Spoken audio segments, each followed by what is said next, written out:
Hello बच्चा party, कैसे हैं आप सब। स्वागत है आपका मेरे चैनल बायोलॉजी विद माया में। और आज का हमारा टॉपिक बहुत ही हैपनिंग होने वाला है। It's about plasma membrane. हमने पिछले वीडियो में डिस्कस किया था कि ओवरटन का मॉडल देखा था प्लाज्मा मेम्ब्रेन का, डैनियल और डेविंसन का देखा था, और सैंडविच मॉडल जो था, और रॉबर्टसन का मॉडल देखा था। बहुत सारे मॉडल्स देखे थे, लेकिन अभी जो यूनिवर्सली एक्सेप्टेड मॉडल है it is by Singer and Nicolson, fluid mosaic model of plasma membrane. तो आज हम इसकी डिटेल पढ़ने वाले हैं। ठीक है, सबका इंट्रोडक्शन हमने प्रीवियस वीडियो में देखा था। आज हम इसकी डिटेलिंग करने वाले हैं। ठीक है, बहुत ही इजी डायग्राम है वैसे देखा जाए तो, बट कुछ माइन्यूट डिटेल्स हैं जो आपको कॉम्पिटिटिव एग्जाम्स के लिए बहुत ही याद होना चाहिए अच्छे से। You must remember these things, these are basic concepts actually. और डायग्राम बहुत ईजी है। बेसिकली अगर आप डायग्रामेटिक वे में स्टडी करते हैं तो it is very helpful for you guys. So आपको नोट्स प्रिपरेशन में बहुत हेल्प मिलता है। ठीक है, my idea of study was used to be like that only. No, I used to pick up a diagram, I used to study it thoroughly, and then theory was automatically inbuilt in my head. ठीक है, तो अभी शुरू करते हैं। बहुत ही cute सा diagram दिख रहा है। ठीक है, प्लाज्मा मेम्ब्रेन की अगर हम प्रॉपर्टीज को रिमेंबर करेंगे बच्चों, तो प्लाज्मा मेम्ब्रेन की property, basic property was it is a lipid bilayer along with protein. ठीक है, तो अगर ये डायग्राम देखेंगे हम तो there are two surfaces which we can see. This is the upper surface and this is the lower surface. ठीक है, अब अपर सरफेस और लोअर सरफेस में ये जो अरेंज्ड है ये ग्लोब्यूलर टाइप स्ट्रक्चर्स, अगर हम ये देख रहे हैं दिस काइंड ऑफ स्ट्रक्चर्स, तो ये क्या है। ठीक है, दीज आर फॉस्फोलिपिड्स। ठीक है, these are phospholipid bilayer. What was plasma membrane according to Singer and Nicholson? Phospholipid bilayer along with proteins. It is in fluid structure. Okay, dynamic structure है, living structure है। तो ये सारे ही points इस video में हम बहुत ही डिटेल में डिस्कस करने वाले हैं।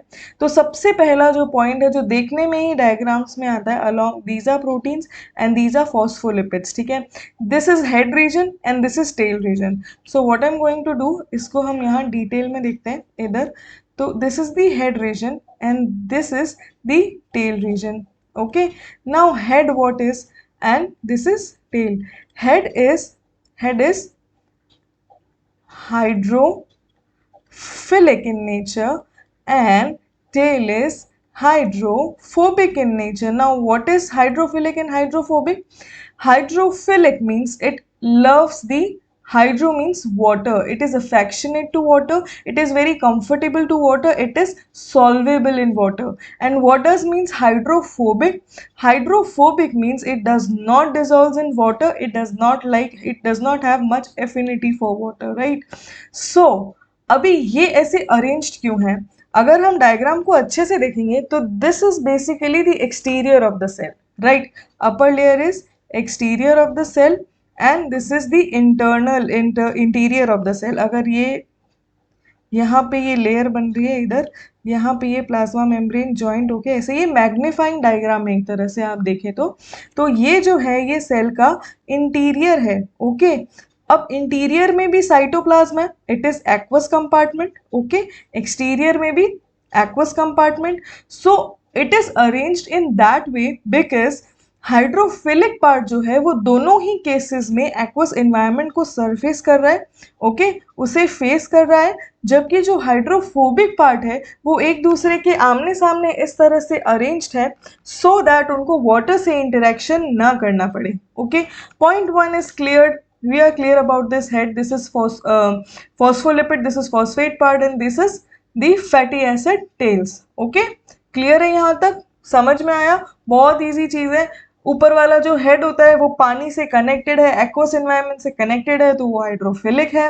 नीचे वाली जो टेल्स है ये जो आमने सामने अपने आइसोलेटेड है, अपने में ही मस्त है, इनको किसी से कोई मतलब नहीं है, तो ये जो है ये वाटर को इतना पसंद नहीं करते हैं. So that is why they are internal of the membrane. ये मेम्ब्रेन का इंटरनल स्ट्रक्चर बनाती है एक दूसरे के आमने सामने.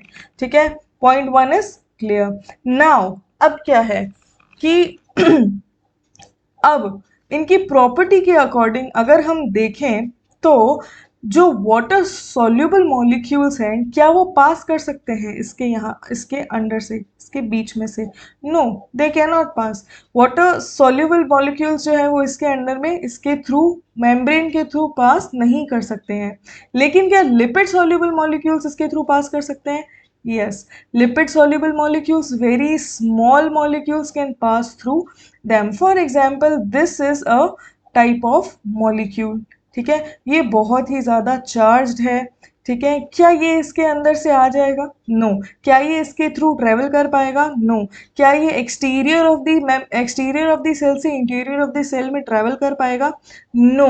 बट अगर बहुत ही छोटा मॉलिक्यूल है और वो कम चार्ज्ड है, so it can go through it if it is lipid soluble, if it is small molecule, if it is not charged molecule. Okay, so I hope this point is also clear. ये भी समझ में आया। लेकिन अभी क्या है कि लिपिड soluble तो हमने देख लिया। क्या होता है कि जितने भी मॉडल्स हमने पढ़े हैं शुरू से लेके अभी तक, सब में ये था कि लिपिड होता है, लिपिड होता है, लिपिड ये, लिपिड वो, सब लिपिड के बारे में। लिपिड पास भी कर सकता है, जो मेम्ब्रेन है वो लिपिड की बनी होती है, everything is about lipid only. But what about water man? इसमें भी आप वाटर के बारे में डिस्कस नहीं कर रहे हो। वाटर के लिए, लार्ज मॉलिक्यूल्स के लिए, हाईली चार्ज मॉलिक्यूल्स के लिए, यहाँ पे जो ये बड़े बड़े स्ट्रक्चर्स दिख रहे हैं, ये प्रोटीन स्ट्रक्चर्स हैं, ये काम में लिए जाते हैं। These are trans membrane proteins. ठीक है, प्रोटीन्स भी बहुत तरह के हैं। ठीक है, जो सेल मेम्ब्रेन में या प्लाज्मा मेम्ब्रेन में एम्बेडेड होते हैं। ये जो बड़े बड़े आइस बॉक्स की तरह दिख रहे हैं ना, these are trans membrane proteins. अच्छा, अब ये ट्रांस मेम्ब्रेन क्यों है? क्योंकि ये मेम्ब्रेन के अपर लीफलेट में भी खुल रहे हैं, ये मेम्ब्रेन के इनर लीफलेट में भी खुल रहे हैं। इट इज़ प्रिटी ऑब्वियस कि ये ट्रांस मेम्ब्रेन है। इन्हें इंटीग्रल प्रोटीन्स भी बोल सकते हैं क्योंकि ये अंदर की तरफ एम्बेडेड है। ठीक है, अच्छा आप डायग्राम पे भी थोड़ा ध्यान दे देते हैं, मैं तो अपना ही लेबलिंग कर रही हूँ, तो बेसिकली इसकी लेबलिंग भी एक बार देख लेनी चाहिए।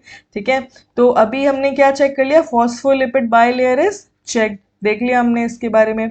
Hydrophobic tail is check, hydrophilic head is checked. Now this is the external surface of the cell membrane, it is also checked. Now it is the internal, this whole plane is internal surface of the cell membrane, this is also checked. Now diagram की labelling के according काफ़ी सारी चीज़ें clear है। ठीक है, इसके अंदर कुछ हिडन पॉइंट्स भी हैं। सी, प्लाज्मा मेम्ब्रेन जो है, अलॉन्ग विद यूकैरियोटिक सेल की जो प्लाज्मा मेम्ब्रेन है, मैं उसकी बात कर रही हूँ। बेसिक 3 स्ट्रक्चर्स हैं इसके अंदर, कार्बोहाइड्रेट, लिपिड्स एंड प्रोटीन्स। ये 3 चीज़ें जो है ये द मोस्ट इंपॉर्टेंट कॉन्स्टिट्यूएंट्स है प्लाज्मा मेम्ब्रेन के यूकैरियोटिक सेल के अंदर। ठीक है, लिपिड तो है ही सा, लिपिड तो is the first part. Now protein कहाँ पे? प्रोटीन काम करता है बेसिकली ट्रांसपोर्टेशन का। प्रोटीन क्या काम करता है, यहाँ पे मैं शॉर्ट में लिखती हूँ, प्रोटीन क्या काम करता है? ट्रांसपोर्टेशन का। ओके, नाउ अब कार्बोहाइड्रेट की बात करें, तो अगर कार्बोहाइड्रेट है वो अगर प्रोटीन्स के साथ में मिलके कोई स्ट्रक्चर बना रहे हैं, तो these are glyco proteins. Okay, अब यही कार्बोहाइड्रेट अगर लिपिड्स के साथ में कोई स्ट्रक्चर बना रहे हैं, तो these are glycolipids. Basic understanding की बात है, बेसिक फंडामेंटल की बात है, ज़्यादा कुछ उलझने की ज़रूरत नहीं है इसमें। तो ये ग्लाइकोप्रोटीन स्ट्रक्चर्स, ये ग्लाइकोलिपिड स्ट्रक्चर्स, ये दोनों ही तरह के स्ट्रक्चर्स जो हैं वो सेल मेम्ब्रेन में प्रेजेंट होते हैं। ठीक है, इस तरह की कार्बोहाइड्रेट चेन्स हम देख सकते हैं, स्टिरॉल की चेन्स हम देख सकते हैं। सी, ये देख सकते हैं आप यहाँ पे ग्लाइकोलिपिड और ग्लाइकोप्रोटीन्स। अच्छा, अभी ये जो स्ट्रक्चर दिख रहा है ये क्या है? ये यही प्रोटीन्स है, यही एम्बेडेड प्रोटीन्स है, 3D स्ट्रक्चर टाइप में है ये, तो ये दूसरे प्लेन में है इसलिए आपको ऐसा कंफ्यूजिंग लग रहा है। इसको हम ग्लोब्यूलर प्रोटीन्स भी बोल सकते हैं, राइट? इसको हम ग्लोब्यूलर प्रोटीन्स भी कह सकते हैं। अच्छा, अभी प्रीवियस में एक हमने मॉडल देखा था जिसमें एक साइंटिस्ट ने हमसे कहा था कि जो प्रोटीन्स है ना, चलो मान लिया कि जो प्लाज्मा मेम्ब्रेन की लेयर है वो लिपिड बाइलेयर है, लेकिन जो प्रोटीन है ना वो बहुत ही एक्सटेंडेड है। जो प्लाज्मा मेम्ब्रेन के ऊपर की तरफ है, एक तो प्लाज्मा मेम्ब्रेन में एम्बेडेड कोई प्रोटीन वोटीन नहीं है, ऊपर की तरफ है वो भी बहुत एक्सटेंडेड फॉर्म में, पर हमने उस थ्योरी को माना ही नहीं था, हमने वो स्ट्रक्चर को एक्सेप्ट ही नहीं किया था, because we know that the proteins that are available, that are present, that are embedded in the plasma membrane are globular proteins, right? तो ये globular proteins है। अच्छा, अभी प्रोटीन भी बहुत तरह के हैं, ठीक है। These are integral proteins, some of the proteins are integral proteins, ठीक है। अब अभी क्या करते हैं अपन, इसको पहले तो स्क्रीन को क्लियर करते हैं, बहुत ही ज़्यादा हमने कलाकारी कर दी है इसके अंदर, ठीक है। तो रेडी रहने देते हैं इनको, ठीक है। अभी क्या करते हैं, प्रोटीन्स कितनी तरह के हैं। प्रोटीन्स, जो मेरी राइटिंग को थोड़ा सा गाइस पार्डन करना, ठीक है। प्रोटीन्स है, पहला इंटीग्रल प्रोटीन, सेकंड है पेरिफेरल प्रोटीन, ठीक है। Integral means it is embedded, intrinsic, right, intrinsic proteins, and peripheral means these proteins are present on the periphery only, which means extrinsic proteins, ठीक है। अब क्या होता है, इंटीग्रल प्रोटीन्स जो है, जैसे ये है, जैसे ये है, these can also be named as transmembrane proteins, ठीक है। And these are integrals and these are peripheral, जो सिर्फ और सिर्फ पेरिफेरी पे प्रेजेंट है। इनका बेसिक काम क्या होता है, इनका बेसिक काम होता है transportation of molecules across the membrane, ठीक है। प्लाज्मा मेम्ब्रेन का बेसिकली काम ही यही है that plasma membrane is selectively permeable membrane. Selectively permeable का मतलब ये होता है कि this only allows the useful materials to pass through it with the help of, दोबारा से सुनना, with the help of channel proteins, carrier proteins, receptor proteins and some enzymes, okay. ये जो थ्योरी में मैंने सारी चीज़ें लिखी है, आपको कंफ्यूज होने की ज़रूरत नहीं है, ठीक है। अभी आप सिर्फ ओरली इसको अंडरस्टैंड करने की कोशिश कीजिए कि जो है प्रोटीन्स जो है वो ट्रांसपोर्टेशन के काम आते हैं। प्लाज्मा मेम्ब्रेन का जो बेसिक फंक्शनैलिटी है वो प्रोटीन्स की वजह से है, ठीक है। अभी क्या है कि जो इसकी कुछ प्रॉपर्टीज़ को देखते हैं, प्लाज्मा मेम्ब्रेन की कुछ प्रॉपर्टीज़ को देखते हैं, ठीक है। सबसे पहले हम ये देखेंगे कि ये डायग्राम में तो बहुत ही प्रिटी तरीके से दिखाया है कि ये 3 ऊपर है, 3 नीचे है, 4 ऊपर है, 4 नीचे है, बट रियलिटी में ऐसा नहीं होता है। Plasma membrane is asymmetrical, right. Plasma membrane is asymmetrical, sorry, why asymmetrical, why plasma membrane is asymmetrical? क्योंकि जो आउटर लीफलेट है ज़रूरी नहीं है कि उसके जैसी की जैसी ही इनर लीफलेट हो या उसके सिंक्रेनाइजेशन में इनर लीफलेट हो, नहीं। अगर अपर लीफलेट में 4 से 6 अगर जो है लिपिड के मॉलिक्यूल्स या फिर ये इस तरह से हेड्स अरेंज है, ज़रूरी नहीं कि नीचे भी वैसा ही हो, ठीक है। These are very asymmetrically arranged, which is the basic reason, which is one of the most important reason कि जो प्लाज्मा मेम्ब्रेन है उसका फ्लूइड स्ट्रक्चर है, ठीक है। क्यों? क्योंकि वो ऐसे फ्लोट कर सकती है आराम से, वो कंटिन्यू मूव कर सकती है आराम से, ठीक है। अभी क्या है, एसिमेट्रिकल है, ये हमने देख लिया। अब क्या है, इसके अंदर इस तरह से कोलेस्ट्रॉल के मॉलिक्यूल्स भी अरेंज होते हैं, okay. Most important thing diagram में नहीं दिखाया गया है, इसके अंदर कोलेस्ट्रॉल भी प्रेजेंट होता है। कोलेस्ट्रॉल का क्या काम है, अभी क्या है कि अगर प्लाज्मा मेम्ब्रेन हद से ज़्यादा फ्लूइड हो गई, तो अगर वो कंट्रोल में ही नहीं आई, तो कंट्रोल इन द सेंस कि वो इतनी फ्लूइड हो गई कि मेम्ब्रेन ही डिसमेंबर होने लग गई, तो वहाँ पे कोलेस्ट्रॉल का काम होता है, वो उसको सम वॉट, जो जितनी रिजिडिटी चाहिए वो उतनी उसको रिजिडिटी प्रोवाइड करवाता है, कौन, कोलेस्ट्रॉल, ओके। ये पॉइंट भी क्लियर हो गया।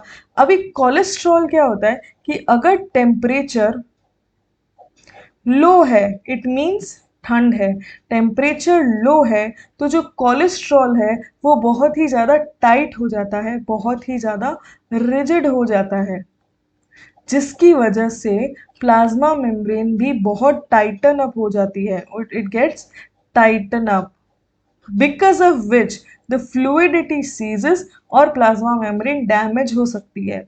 वहीं अगर टेम्परेचर बहुत ज़्यादा है, इट मीन्स अगर टेम्परेचर ज़्यादा है तो कोलेस्ट्रॉल के मॉलिक्यूल जो है वो अनसैचुरेट हो जाते हैं, जिसकी वजह से रिजिडिटी जो है वो बहुत लो हो जाती है, जिसकी वजह से फ्लूइडिटी बहुत ही ज़्यादा हो जाती है।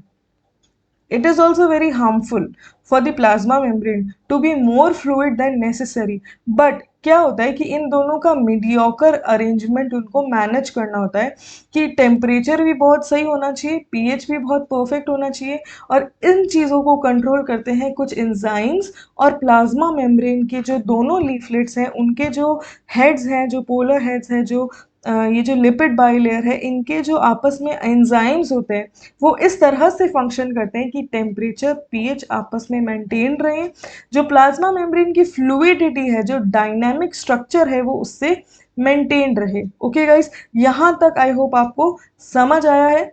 एक बार फिर से रिपीट करने की ज़रूरत वैसे तो नहीं है, लेकिन वैसे देख लेते हैं। लिपिड बाइलेयर है, डायग्राम से ही रिवाइज कर लेते हैं। फॉस्फोलिपिड बाइलेयर है, हाइड्रोफोबिक टेल है, हाइड्रोफिलिक हेड है, this is the external surface, this is the internal surface, these are protein molecules, these are transmembrane protein, these are integral proteins, these are peripheral proteins।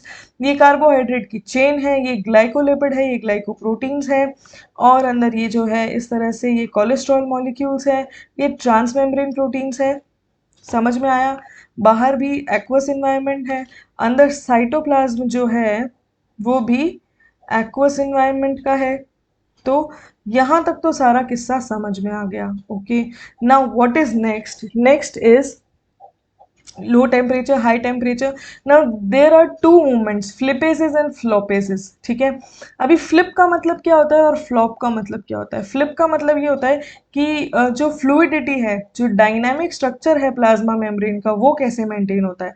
वो ऐसे maintain होता है कि certain enzymes की मदद से flipping movement होता है कि ये जो है ये यहाँ आ गया, ये जो है यहाँ आ गया, इस तरह से वो आगे से आगे मूव करता है। और फ्लॉपिंग मूवमेंट में क्या होता है कि ये इधर आ जाता है, ये इधर आ जाता है, और इस तरह से ट्विस्टिंग करके चेंज होता रहता है। इसी तरह से, इसी मैकेनिज्म से प्लाज्मा मेम्ब्रेन की फ्लूइडिटी मेंटेन रहती है। ठीक है, आई होप आपको यहाँ तक डायग्रामेटिक डिस्क्रिप्शन सारा समझ में आया है। अभी नेक्स्ट हम चलते हैं इसकी थ्योरी पे। थ्योरी को ज़्यादा माइंड करने की ज़रूरत नहीं है, अगर आपको पूरा डायग्राम क्लियरली समझ में आया है तो आप एक बार से थ्योरी को रीड आउट कर लीजिए, it will be more than enough. तो हम जल्दी से इसको रीड आउट कर लेते हैं। Sorry, this always happens, I don't know why. ठीक है, फॉस्फोलिपिड्स है, एम्फीपैथिक है, हाइड्रोफोबिक और हाइड्रोफिलिक रीजन्स दोनों प्रेजेंट है। पोलर हेड जो है हाइड्रोफिलिक है, 35 एंगस्ट्रॉम थिक है। नॉन पोलर हेड जो है वो हाइड्रोफोबिक है। फ्लूइडिटी है दोनों में, changing places, if membrane solidifies its permeability is lost, enzymatic proteins become inactive। Okay, अगर मेम्ब्रेन सॉलिडिफाई हो जाती है, जैसे हमने देखा कि टेम्परेचर ऐसा कब होगा, जब टेम्परेचर बहुत लो होगा तो रिजिडिटी ज़्यादा होगी। हमने डिस्कस किया था जस्ट अभी, sorry for the spelling. Okay, rigidity ज़्यादा होगी जिसकी वजह से सॉलिडिफाई हो जाएगी मेम्ब्रेन, परमिएबिलिटी लॉस्ट हो जाएगी, एंजाइमेटिक प्रोटीन्स जो हैं, जो फ्लिपेज और फ्लॉपेज हैं, वो इनएक्टिव हो जाएंगे। ओके, नेक्स्ट इज प्रोटीन्स है। प्रोटीन्स एक्सट्रिंसिक प्रोटीन्स है, इंट्रिंसिक प्रोटीन्स है। ओके, प्रोटीन्स है, एक्सट्रिंसिक प्रोटीन्स है, इंट्रिंसिक प्रोटीन्स है। नाउ यहाँ क्या लिखा है कि सिंगर और निकोलसन ने एक डायलॉग मारा था कि प्लाज्मा मेम्ब्रेन तो क्या है, प्लाज्मा मेम्ब्रेन है sea of lipids, sea of lipids, protein iceberg on the sea of lipids. Sorry, वही मैं सोचूं कि आधा सेंटेंस कहाँ गया। Protein iceberg on the sea of lipids. ठीक है, तो ये डायलॉग उन्होंने दिया था इसके स्ट्रक्चर के लिए। अब एक्सट्रिंसिक प्रोटीन्स या peripheral proteins, if you remember, memory बहुत शार्प होनी चाहिए। ठीक है, peripheral proteins located superficially, example is spectrins, 20 angstrom thick होती है। इंट्रिंसिक जो है वो एम्बेडेड होते हैं अंदर की तरफ, ट्रांसमेम्ब्रेन भी होते हैं, ग्लाइकोफोरेंस हैं इसके एग्जाम्पल्स। ट्रांसमेम्ब्रेन प्रोटीन्स हैं, लार्ज होते हैं, projected on both the surfaces, they act as channels और passage for water soluble compounds. Okay, these proteins provide functional and structural speciality. ये डायलॉग तो हमने सुन ही लिया है। ठीक है, अच्छा, अब फंक्शन और ट्रांसपोर्टेशन के हिसाब से कैरियर मॉलिक्यूल्स होते हैं जो मॉलिक्यूल्स को कैरी करते हैं across the membrane. Receptor molecules होते हैं सरफेस के ऊपर कुछ ऐसे रिसेप्टर मॉलिक्यूल्स होते हैं जो किसी भी एंजाइम को, किसी भी मॉलिक्यूल को रिसीव करते हैं, जिसकी वजह से internal of the cell membrane gets change. उसके अंदर से ऐसा सिग्नल आता है कि स्ट्रक्चर ऑटोमेटिकली चेंज हो जाता है। लॉक-इन की हाइपोथेसिस के हिसाब से हमेशा रिसेप्टर का काम होता है। नाउ एंजाइम्स जो है, फ्लिपेसेस, फ्लॉपेसेस और भी बहुत सारे एंजाइम्स हैं जो इस तरह से काम करते हैं। मैं इसको थोड़ा सा ऊपर करती हूँ। Okay. Membranes have specific enzymes needed for their functions. Mitochondrial membrane carries enzyme for electron transport, chain react, respiration. ये बहुत ही complicated चीज़ें हम further videos में देखने वाले हैं कि ये क्या होता है जब हम माइटोकॉन्ड्रिया का फंक्शन और स्ट्रक्चर देखेंगे तब। अभी के लिए इसको होल्ड पे कर देते हैं, ठीक है, बहुत भारी चीज़ हो जाएगी। और ओलिगोसैकेराइड्स देख लिए हमने और कोलेस्ट्रॉल देख लिया। तो गाइस अभी आज के लिए इतना बहुत है। आई होप आप लोगों को मेरा वीडियो पसंद आया होगा। पसंद आया तो लाइक शेयर सब्सक्राइब, और डाउट्स है तो कमेंट बॉक्स में आप कमेंट कीजिए। और फर्दर वीडियो से कनेक्टेड रहने के लिए आप सब्सक्राइब कीजिए, बेल आइकन को हिट कीजिए और पढ़ाई कीजिए, खूब सारी पढ़ाई कीजिए, फन भी कीजिए बट पढ़ाई is most important. So till the next video comes, take care, stay safe and study hard. Okay guys, bye bye.